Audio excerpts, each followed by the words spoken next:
Hey, I know that you're super excited, so am I. I am Dr. Jefferson, and thank you so much for watching Life Discussions with Dr. Jefferson. This is a show where we reflect and talk about popular hot topics in the community and our society here in the United States and abroad, and very difficult, challenging topics. I explore the very difficult topics within our community, within the Black community, within the white community, within the American community, the difficult conversations around accountability that most people are afraid to, step into. I am here for it. So again, I appreciate you for taking the time out to click the play button, and I'm just waiting to come in and rock your world with the next topic.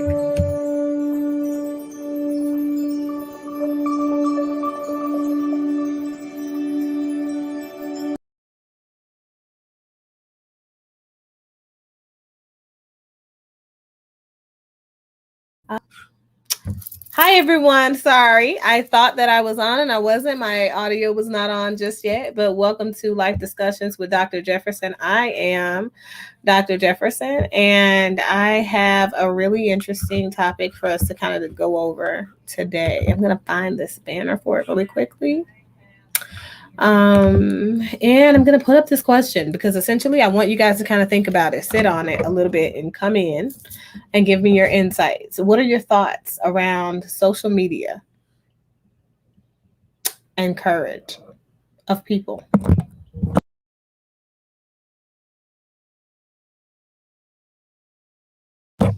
So, I want to be extremely quick with this topic today simply because I want to eat. Right, and I'm hungry. It's been a really, really interesting day for me. I don't really feel like it's been really productive though. I don't feel like I got some things done that I really should have got done in a day, but hey, it is what it is. It's a Thursday. Friday is tomorrow. We're moving into the weekend, and hopefully you guys have had a productive week so far in your week. Hey, what's going on, Trey? If you want to have your insights included on this particular topic at any point, you can click the link that I put in the comment section. I think you're viewing from YouTube, and on YouTube, I think that the comments go there, but guess what? I really don't know, so I really can't say for sure. But I know I put the comment in there from this way, from this end or whatever. Okay.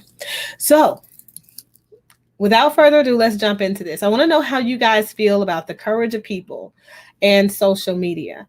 So this topic was sent to me by Dan, and Dan is in, I think, Wisconsin.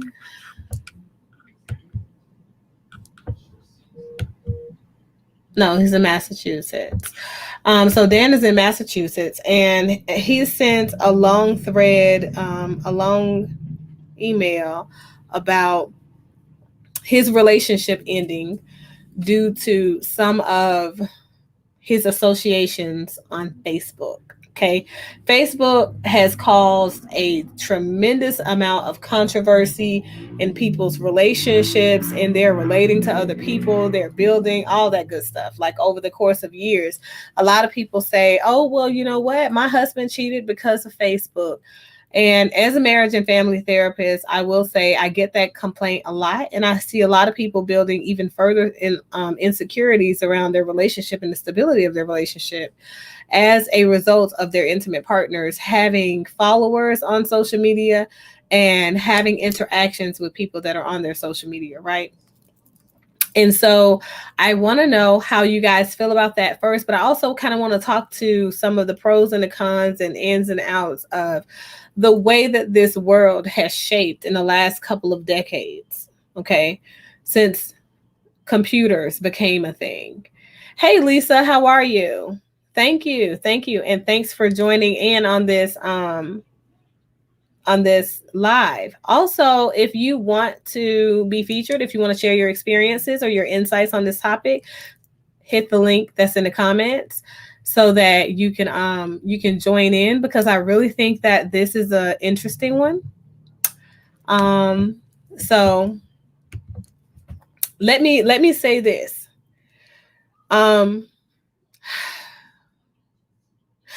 social media is an extension to people having other means of connecting with one another. Okay. If we had to kind of give a definition of the purpose of social media, we'd probably say that social media is a way to connect people who otherwise wouldn't have a steady connection with the people that they're connected with. And it also expands the connection opportunities for people that have extreme social anxiety. Because I talked about that on another video, I think like yesterday or the day before, right? So social media allows people to connect in a way that's meaningful for them, and they may be able to find people that they otherwise would not have been able to find if they didn't have those other means or computer, right? So you can find people that have like interests, you can find people that have like content, you know what I mean, that kind of stuff. So if you talk about the way that you find these people, typically it's through like Lisa. Okay, that's cool. But so like Lisa found me through Trey. Okay. I was on his platform. We were having a conversation on his platform and she found me from there. Otherwise, she would not have found me. Right. So she wouldn't have the exposure to me, wouldn't know who I am, wouldn't be able to listen to the content. Right. So sometimes we connect through people by word of mouth, but word of mouth has died off because people don't give credit to other people anymore. And that's going to kind of cover one of the other questions that you guys sent in for me to answer. But people don't connect with other people in meaningful ways and spread the word anymore. Nobody does that because it discredits or takes away from the presence of them or the grandeur of them. And that's just a natural thing. It's just a natural thing. It's called the evolutionary science of human beings. That's it. That's it. It's just us being human beings and us protecting what it is that we have decided to build with the person. And we can sometimes become very selfish in building the relationships that we build with other people, because sometimes we want these people that we've started to build with to be ours. They're our friend, right? They're somebody that we think is important and we value what we have with them. No problem, Rita. No problem. But so, yeah, jealousy does play a huge part. It's a huge component to it because at the end of the day, when we find something that's ours, if we go back to just basic childhood human behaviors and we look at the way that children interact, because I always like to go back to that. A lot of people ask me, why do you do that? Like, I'm a whole grown man. I'm a grown woman. Children are a great indication of human interaction and the patterns of human activity because people are creatures of habit. The things that you do when you're children are the same things and the same behaviors that have adapted over time and evolved over time, but they're still there. When you're an adult, they're still there. You still are the same person. You're just not the same version of the person. You're still in your becoming. And so when you learn how to make friends, or you learn that these people are valuable to you if you made friends with them, right? If you learn that the content is valuable to you, you do like Lisa said, and you shout out the good content and you share it, you like it, you share it, and you want to put that out there. But 9 times out of 10, if it really resonated with you in such a way, and it becomes something that you are now dependent upon, right? You don't share it. Not at all. Most people don't, because most people don't want their good thing to be shared with the rest of the world. That's the reality. That's who we are innately as human beings. We are selfish in our own right, and that's a good thing, to believe it or not.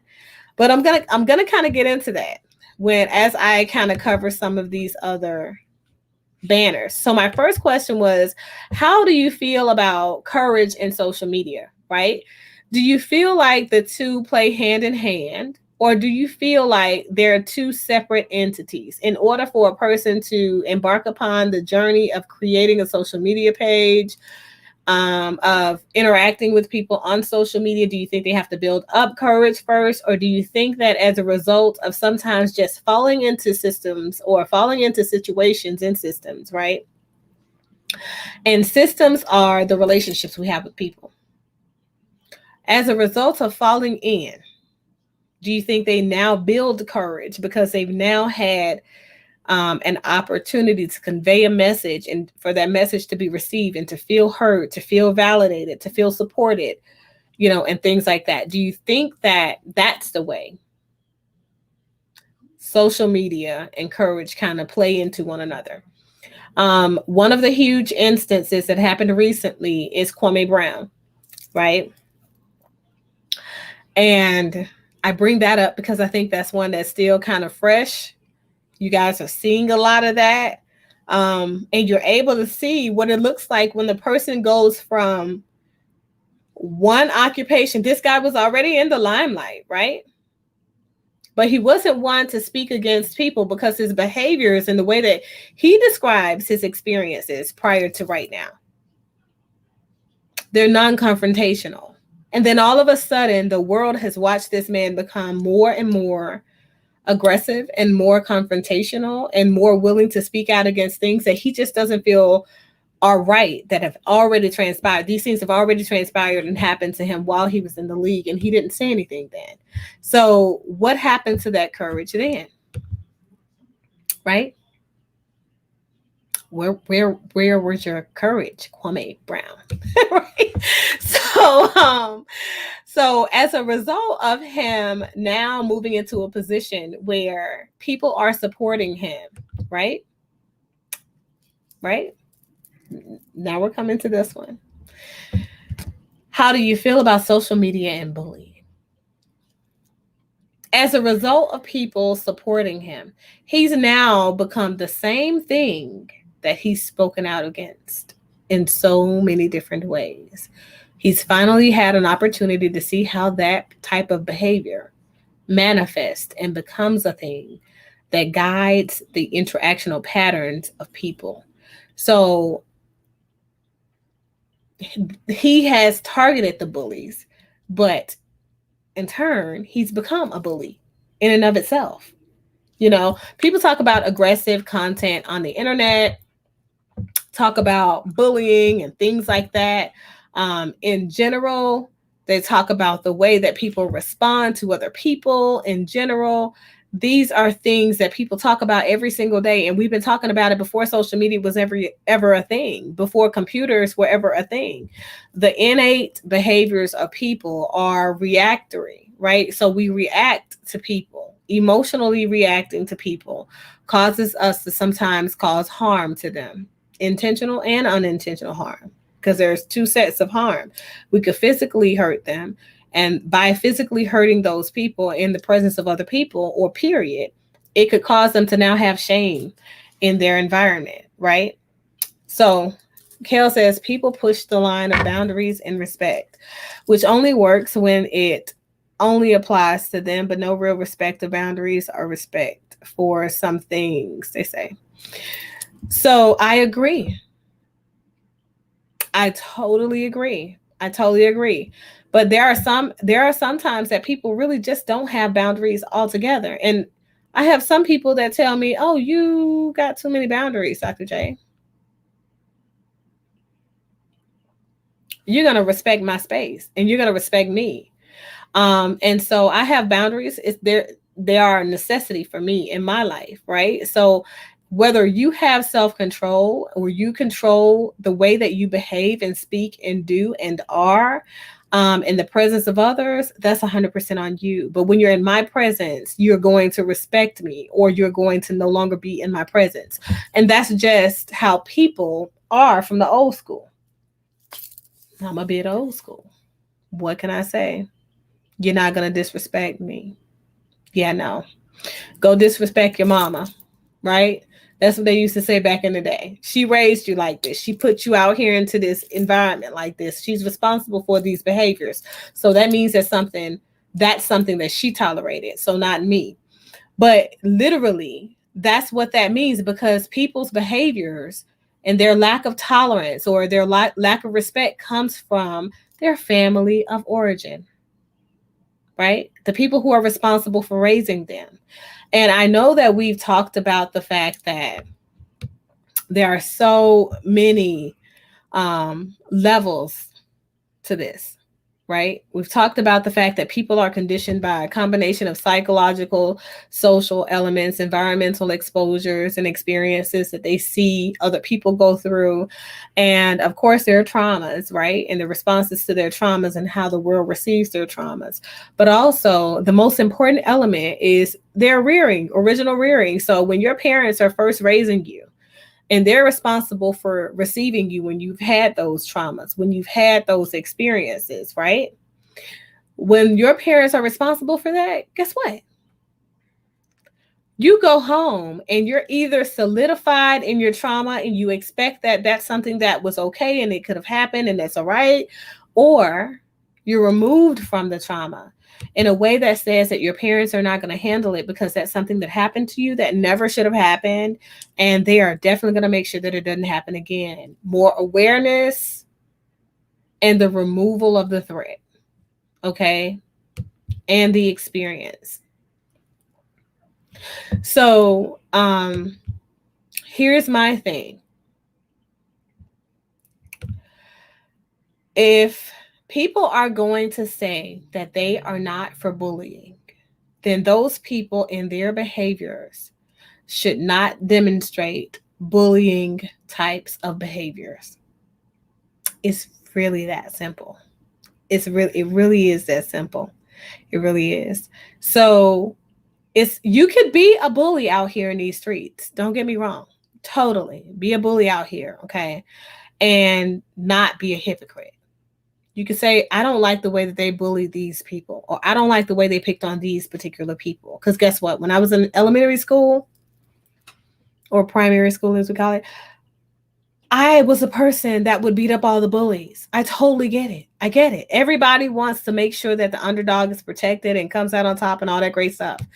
Guess what? At no point in that whole thing did I ever say, I hate bullies. No, for what? Everybody has a place in this world. I mean, I may not have known the effects and the ins and outs and integral components of systems then, but I knew enough to know that people of all types are necessary to make this beautiful world come full circle and work for us all. It's about balance, right? So the way that I feel about social media and bullying is that I feel like bullying behavior is going to be a huge component to the whole social media thing, because if it's existed for ages before we had social media and computers, what are you expecting is going to happen when people can now hide behind a computer screen? What are you thinking? They can hide behind a computer screen now and type these messages. They can come and build and come and present with all that courage that they never had before when they had to have a face-to-face encounter with a person. These light bulb goes off. People are going to be who they are going to be. It's up to you whether or not you allow them to be who they are in their own right, or you impede upon that. And that helps me kind of bring it full circle to the personas of these people who are in these groups, right? And we talked about cheating because the guy who sent this, had that problem. But so here is the thing. Social media is not responsible for your behaviors. Nobody is responsible for your behaviors. Nope. They're not. You are. You are 100% responsible for your own behavior. So if you decide to be a whole cheater out here in these streets, just own up to it. Cheating is a betrayal like so many other betrayals that happen in marriages, in relationships in general. And to be honest with you, oftentimes people say, oh, well, so-and-so cheated on me. But the reality is they never were married. So I just don't believe that if you haven't made a full-on commitment to a person, that cheating is a thing at all. So do the relationship right, you know, decide to commit to one another. If you feel like that's who you want to be, longitudinally, then make it official. It's not very hard. It's not even expensive. It's cheaper than the dates that you guys go on, definitely cheaper than the hookers you buy. So, you know, make it official, make it count, you know, have those conversations with people that lead to meaningful relationship building skills and that sort of thing. But I feel like social media cannot lead to cheating. People and their behaviors can lead to them cheating. If you're out here on social media for other reasons and you're trying to date and you're on dating sites and things like that, then you're looking for that. Yeah. That's what you're looking for. So you're gonna be in that type of energy. It's the same as if you didn't have social media and you were going to a bar where singles hang out, right? You think you're going to take somebody home that ain't your spouse? Yeah, more than likely you are. That's the reality of it all.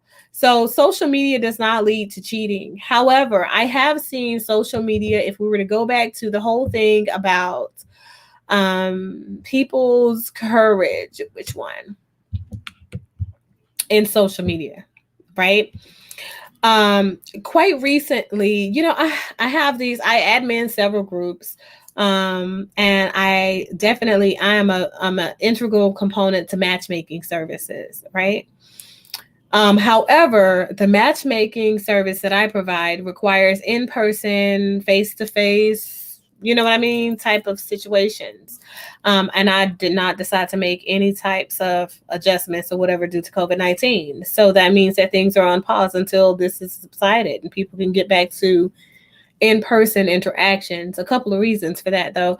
Even though I can facilitate the personality profiles and things like that on social media, or should I say not social media, but on the internet via forums, I do not suggest that people start messaging each other and stuff like that. I suggest that you meet a person in person so you can see what they really look like, because catfish is a real thing.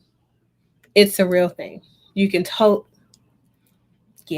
you can get catfish. But there are a lot of ways that you can get catfish. You can get catfished by physical appearance. You can get catfished by finances. You can get catfished by stability. It's a lot of different ways that people can catfish you. But anyway, don't want to kind of go down there because I already had a segment on that already. Go back and check out the video. However, I will say this. People create, or they don't create it. They don't do that. No, of course not. Social media is responsible. I love it. Social media is responsible for a tremendous amount of grandeur that people experience after they have become a component or proponent to social media and interacting with people over the internet that can't really see them, that can't really interact with who they really are.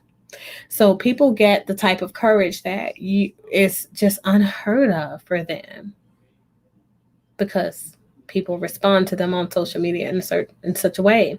Kwame Brown is a person, but also Tommy Sotomayor. He's a person that does that. Tasha K, but she was already getting that kind of energy and that kind of exposure. Kevin Samuels, Derek Jackson. We can kind of go down the line, right? We can, essentially. These are people that were not as prominent in their social circles before they decided to create content and put it out there on the internet, where other people are now vying for and supporting them, clicking the like and the follow button and things like that. So all of a sudden, these people blew up. The courage that they had naturally is not what they present with now. The people that they were then is not the person they are now. So that is what I mean by the courage is different based on their interactions and the patterns of behavior that they have experienced or exhibited over social media interactions with other people. So what I wanted to kind of talk about is the fact that there is this one particular group that I admin, right? And I noticed that there is an overzealous spirit of all of the admins and moderators for this particular group, and it's a dating group. Okay. So the thing is this, you cannot control what people post, because as a dating moderator, right? Don't you think that at some point you're going to have a mixer, an in-person encounter where these people are going to meet one another in friggin' person? Do you think that you're going to be able to censor what they say then? What are you going to do? You're going to delete the comment then? Are you going to block them then? What you going to do? Lock them in a room by themselves while the rest of the folks are out there getting jiggy with it? Like, what are we doing? What are we doing? If you have the opportunity to meet somebody over the computer, there are benefits, lots of them. I mentioned it in the dating online thing that I did the other day. The biggest benefit to the group social media experience is that you get to see people behave in a way that will indicate who they really are at some point. Maybe not in their initial post, because people kind of wear a facade, put their best face on, their clean Sunday best, and all that good stuff. You know what I mean? Might have on a real good wig. But eventually their true colors are going to show. And so that is the purpose of having the group settings, dating, savvy type of experience, because then you can see people interact with other people. You can see what their interactional patterns are. Now, Lisa says social media is dangerous and also good. I agree for this reason, and that's where I'm going. If you censor what a person posts, and a person is posting things that plays to the tune of them being a ho out here in these streets, they're dating you, right? But they're posting things about, hey, anybody want to hook up? I mean, your city now. Yeah, anybody in Mississippi want a one night hook up? If you're sanctioning what you post, if you are protecting what everybody can see, when that person gets wound up in a relationship with that other person, right? And they find out they really are not a good fit, who's at fault for bamboozling a person or catfishing a person? They didn't catfish the person, you did. You're the group's admin, moderator, whatever. I think that what happens is when people get a little bit of power and a little bit of authority to move around and restrict people from being their own selves and expressing themselves, they become another Donald Trump. They do. However, they don't have his courage. The thing is, a lot of people have a lot of negative things to say about Donald Trump, but the reality is this: he might be an entire personality disorder. Okay, he really may be. That's the reality it is. But at least we know who he is. At least we know who he is. Hear me when I say this. You cannot control what people do, say, feel, think, express. You cannot do that. You don't have the power to. And to be honest with you, if you were a person that had the power and authority to do so, you would be doing an injustice to the rest of the people that have to be forced to be around them at some point in person. So if you can't see who a person really is through their interactional patterns, and then you end up on a date with that person by yourself one-on-one, and then as a result of all of these suppressed posts, that person is now forcibly raping you. Whose fault is it then, ladies? That's my question. And for those of you who are overzealously moderating and adminning these groups out there, and you all of a sudden have all the courage that you didn't have because you were the person that wasn't really liked in school or whatever your issues of insecurity are, how much good do you think you're doing the people that you're creating these spaces for? Just curious as to what your insights are, as to what your behaviors entail or why they're there. Who knows? You're important to somebody, though. Understand that there is a place in society, in the world, for every single person, every single being, every personality disorder, every personality type, every personality trait. It's better if you can see them all in their authenticity before you decide to engage in encounters alone with people, though. So be safe out there, make good choices. Don't hurt anybody. Please don't stalk anybody or do any of that. And in no way was this particular video cast, right? Not my podcast, but video cast intended to be a replacement for therapy. If you are in a place where you are feeling like, helpless, hopeless, suicidal, homicidal, please call the National Crisis Line because they have people available 365 days, 24 hours, 7 days a week, all of that good stuff. They're never off so that you can talk to somebody. Dial 1-800-273-TALK. Okay. That's 8255 for those of you in the back. Make sure you heard it. 1-800-273-8255. So that is the number that you would call if you need to get assistance, if you find yourself in a crisis where you're either suicidal, homicidal, or experiencing a psychotic break where you're seeing or hearing things that other people are not seeing or hearing. Just to make sure I make that very clear for you. Please get the help that you need from a licensed professional or other qualified mental health professional out here in the United States. If you're in the United States, outside of the United States, if you're outside of the United States, connect with psychologists today so they can find you and connect you with the resources that you need. But it's been amazing. And as always, I absolutely love you guys. I love your feedback. Continue to like and share the content and make sure that you share this because you never know who it's going to resonate with and who needs this. You never know what people are out there with huge courage that are essentially harming other people, but their perception is that they're not. But they need a reality check, right? Sometimes we need that. Introspect is the best way for us to sometimes move our place or position ourselves into a place of autonomy so we can achieve that. Okay. So look within, find your resources and your answers, and go out there and be great. Later days. Bye.